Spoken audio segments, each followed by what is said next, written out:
ओम गंगणपतये नमः। ओम सरस्वतये नमः। सुस्वागतम अत्तरभवताम सर्वेषाम। आज हम 10वीं कक्षा के संस्कृत के पाठ्य पुस्तक सेमुषी भाग 2 के तृतीय पाठ व्यायामः सर्वदा पथ्य इस पाठ के अभ्यास के प्रश्नोत्तर पढ़ेंगे। पहला प्रश्न है, एक पदेन उत्तरम लिखत। एक पद में उत्तर लिखिए। कै भाग है?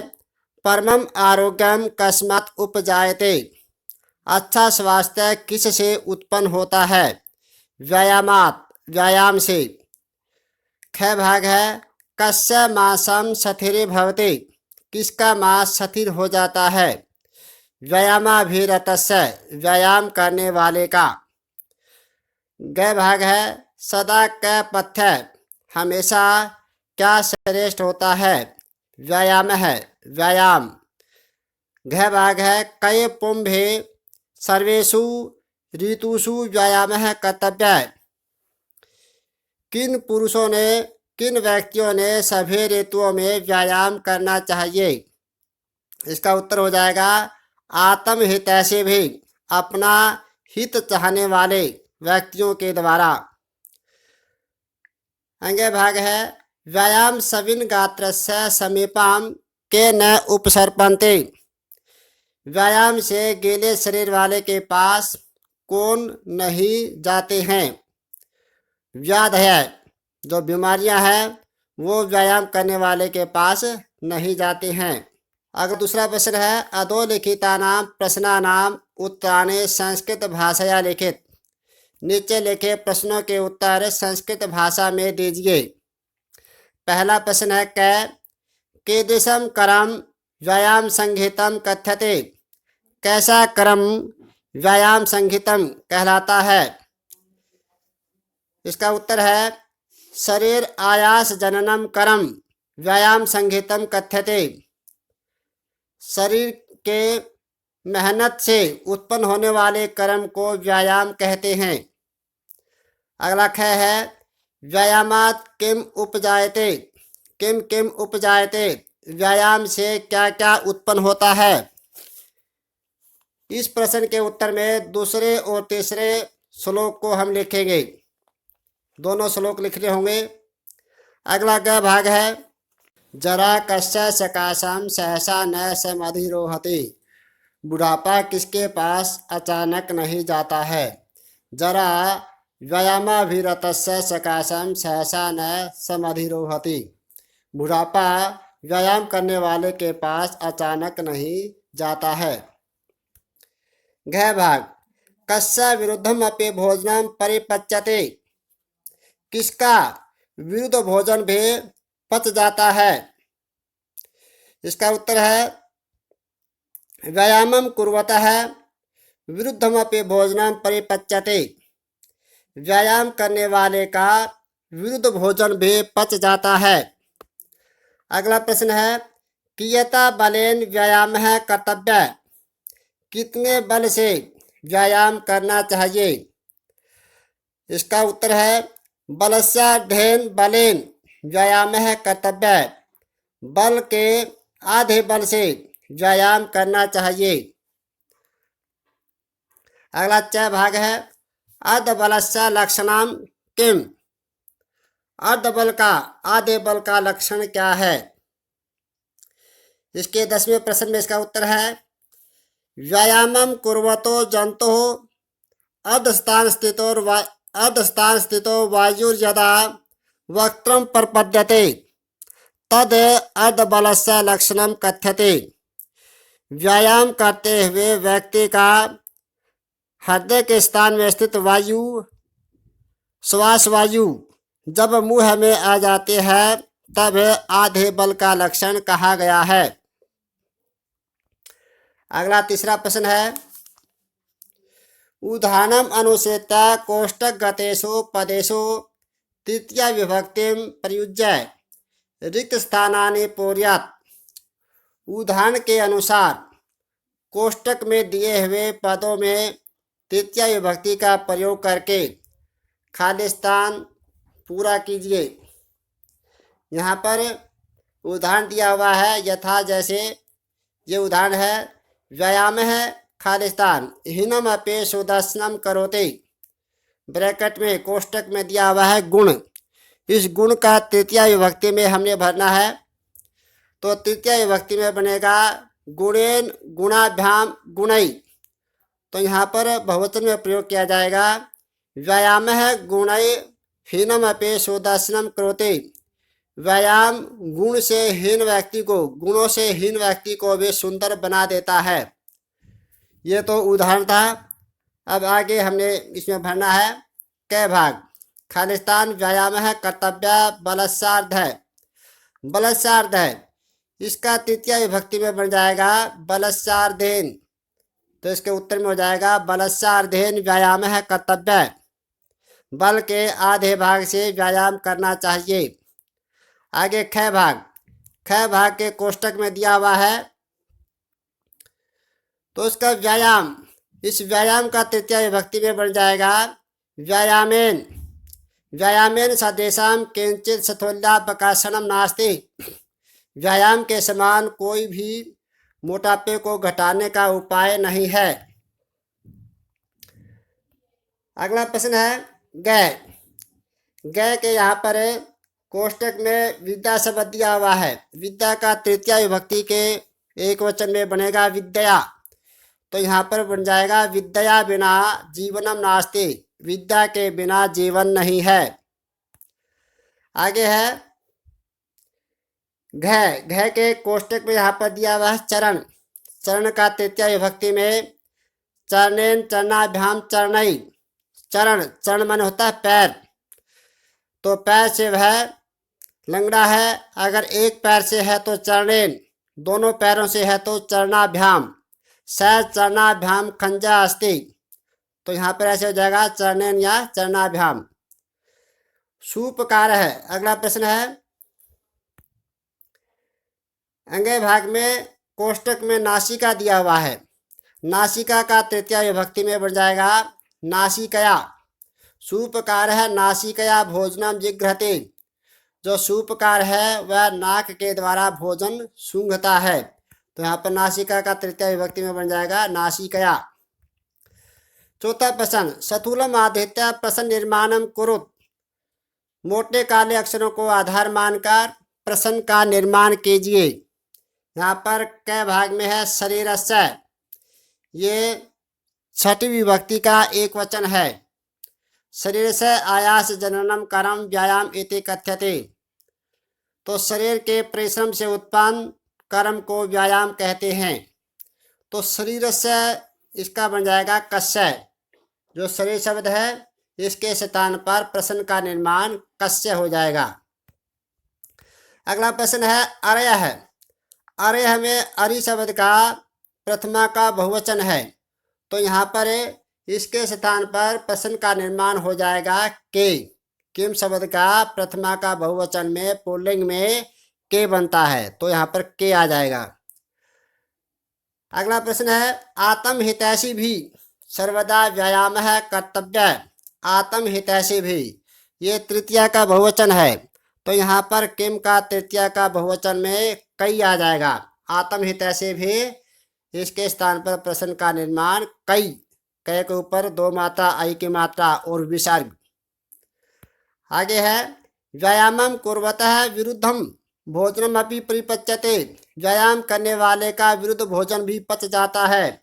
विरुद्धम, विरुद्धम की जगह आ जाएगा कीदृशम, कै का बड़ी की मात्रा कीदृशम, कैसा भोजन। आगे है गात्राणाम सुविभक्तता व्यायामेन संभवति। गात्राणाम ये छठी विभक्ति का बहुवचन है, यहाँ पर हो जाएगा केशाम, षष्ठी का बहुवचन केशाम। गात्राणाम की जगह केशाम आ जाएगा। आगे है षष्ठ श्लोकस्य भावम आश्रित्य रिक्त स्थानानि पूर्यात्। छठे श्लोक के भाव का आश्रय लेकर खाली स्थान भरिए। यथा समीपे उर्गः, यह हो जाएगा समीपे उर्गा न गच्छन्ति, यहाँ पर न हो जाएगा। और व्यंते अस्य समीपे, व्यंते के समीप, के सांप नहीं जाते हैं। गच्छन्ते। और व्यायामिनः जनस्य समीपम, व्यायाम करने वाले व्यक्ति के पास व्याधयः न गच्छन्ति, बीमारियां नहीं जाती हैं। व्यायाम वयोरूप गुणहीनमपि जनम सुंदरम करोति। व्यायाम आयु रूप गुण इत्यादि गुणों से हीन व्यक्ति को भी सुंदरम करोति, सुंदर बना देता है। आगे 5वां प्रश्न है, व्यायामस्य लाभा इति विषयम् अधिकृत्य पंचवाक्येषु संस्कृत भाषया एकम अनुच्छेदम लिखत। यहाँ पर व्यायाम के जो जो लाभ होते हैं उन लाभों का आश्रय लेकर यहाँ पर 5 वाक्य बनाने हैं। अगला प्रश्न है, यथा निर्देशम उत्तरत, जैसा निर्देश दिया गया है वैसा उसका उत्तर दीजिए। पहला क भाग, तत्कृत्वा तो सुखम देहम, वैसा करके शरीर सुखी होता है। अत्तर विशेषण पदम किम, यहाँ पर विशेषण पद क्या है? एक विशेष्य पद होता है और एक विशेषण होता है। जिसके बारे में कहा जाता है वह विशेष्य होता है और जिसके बारे में जो विशेषता बताई जाती है वो विशेषण होता है। यहाँ पर है सुखम देहम, सुखी शरीर। तो शरीर कैसा है? सुखी। तो सुखम, ये है विशेषण और देहम ये विशेष्य है। तो यहाँ पर विशेषण पद पूछा है तो सुखम ये विशेषण पद है। आगे है, व्याध्यो नोपसर्पन्ते व्यनतेयम इवोर्गा, अस्मिन् वाक्ये क्रियापदम किम, इस वाक्य में क्रियापद क्या है? तो किसी काम का होना पा जाए तो वहाँ पर क्रिया होती है नोपसर्पन्ति, उपसर्पन्ति, ये क्रिया है। आगे है, पुंभिर आत्म हितैषी भी अत्तर पुरुषई इत्यर्थे किम पदम प्रयुक्तम। यहाँ पर पुरुष माने व्यक्ति के लिए यहाँ पर इसमें व्यक्ति के अर्थ में कौन सा पद प्रयोग किया गया है? पुंभी माने होता है व्यक्ति, मनुष्यों के द्वारा। पुरुषई ये भी तृतीया का बहुवचन है और पुंभी तृतीया का बहुवचन है। पुंभी माने मनुष्यों के द्वारा। आगे है, दीप्ताग्नित्वम अनालस्यम सथिरत्वम लाघवम मृजा इति वाक्यात् गौरवम इति पदस्य विपरीतार्थकम, गौरवम इति पदस्य विपरीतार्थकम पदम चित्वा लिखित। इस वाक्य में गौरवम इस पद का विपरीतार्थक शब्द क्या है? गौरवम में होता है बड़ा, महान, और यहाँ पर जो लाघवम शब्द आया है, लाघवम का अर्थ होता है लघुता, छोटा। तो यहाँ पर इसका उत्तर हो जाएगा, इसका विपरीतार्थक शब्द हो जाएगा लाघवम। न चास्ति सदृशम तेन किंचित सतोल्यापकर्षणम, अस्मिन् वाक्ये तेन इति सर्वनाम पदम कस्मै प्रयुक्तम। न चास्ति सदृशम तेन, उसके समान कोई भी मोटापे को कम करने का उपाय नहीं है। तो यहाँ पर तेन किसके लिए आया है? तेन शब्द, ये तेन सर्वनाम पद है, ये किसके लिए आया है? यह व्यायाम के लिए आया है। तो यहाँ पर आ जाएगा व्यायाम आए, व्यायाम के लिए। आगे है 6वां प्रश्न, निम्नलिखितम अव्ययानाम रिक्त स्थानेषु प्रयोगम कुरुत, नीचे लिखे अव्ययों का खाली स्थानों में प्रयोग कीजिए। यहाँ पर सहसा, अपे, सदृशम, सर्वदा, यदा, सदा, अन्यथा, ये सभी अव्यय पद हैं और इनका हमने खाली स्थानों में प्रयोग करना है। पहला प्रश्न है, खालिस्तान खालिस्तान व्यायाम है, कर्तव्य, व्यायाम करना चाहिए। तो यहाँ पर हो जाएगा सदा व्यायाम है, कर्तव्य, सदा व्यायाम करना चाहिए। ख भाग है, खालिस्तान मनुष्य सम्यक रूपेण व्यायामं करोति तदा स खालिस्तान स्वस्थः तिष्ठति। तो यहाँ पर आ जाएगा यदा मनुष्य सम्यक रूपेण व्यायामं करोति तदा स सर्वदा स्वस्थः तिष्ठति।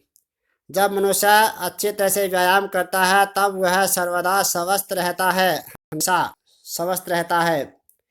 अगला प्रश्न है व्यायामेन सुंदरा अपि सुंदरा भवन्ति। व्यायाम से सुंदर भी असुंदर भी सुंदर हो जाते हैं। यहाँ पर अपि आ जाएगा। व्यायामिनः जनस्य सकाशम वार्धक्यम सहसा नायाति। यहाँ पर सहसा आ जाएगा। व्यायामेन किंचित स्थूल्यापकर्षणम नास्ति। यहाँ पर सदृशम आ जाएगा। व्यायामेन सदृशम व्यायाम के समान कोई भी मोटापे को कम करने का उपाय नहीं है। च भाग व्यायामम समीक्षा एवं कर्तव्यम व्याधय आयांति। च भाग यहाँ पर आ जाएगा अन्यथा व्यायाम को अच्छी तरह से देखकर करना चाहिए। कर्तव्यम करना चाहिए, अन्यथा व्याधय आयांति नहीं तो रोग आ जाते हैं, बीमारियां आ जाती हैं। आ भाग है उदाहरणम अनुसृत वाच्य परिवर्तनम कृत। उदाहरण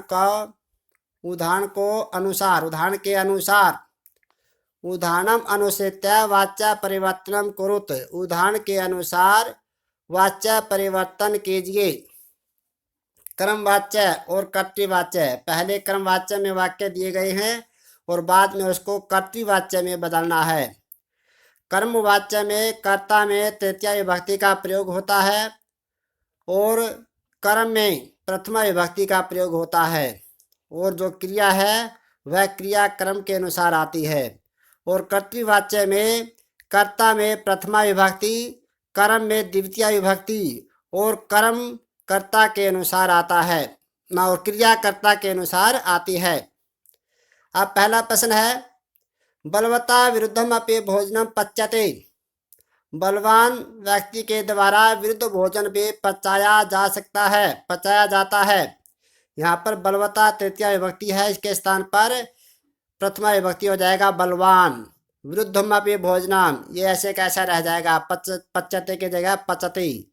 बलवान विरुद्धम अपि भोजनम पचति। अगला है जनै व्यायामेन कांते लभ्यते। जनै के स्थान पर आ जाएगा जनः।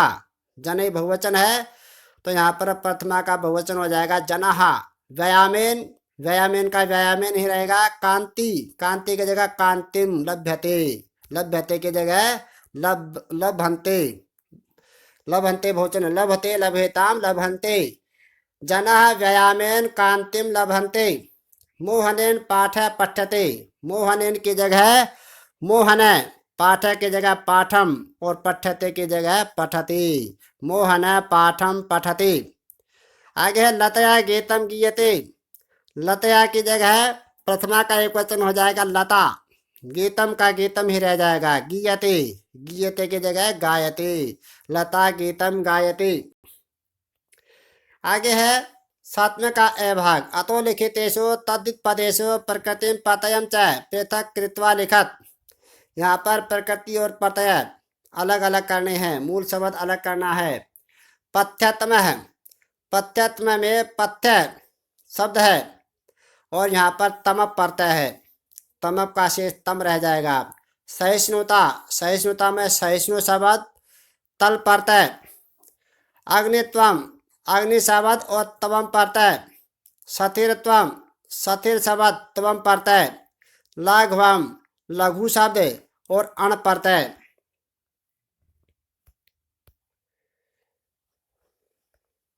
प्यारे बच्चों, आज हमने 10वीं कक्षा का व्यायाम है सर्वदा पथ्य इस पाठ के अभ्यास प्रश्नोत्तर पढ़े।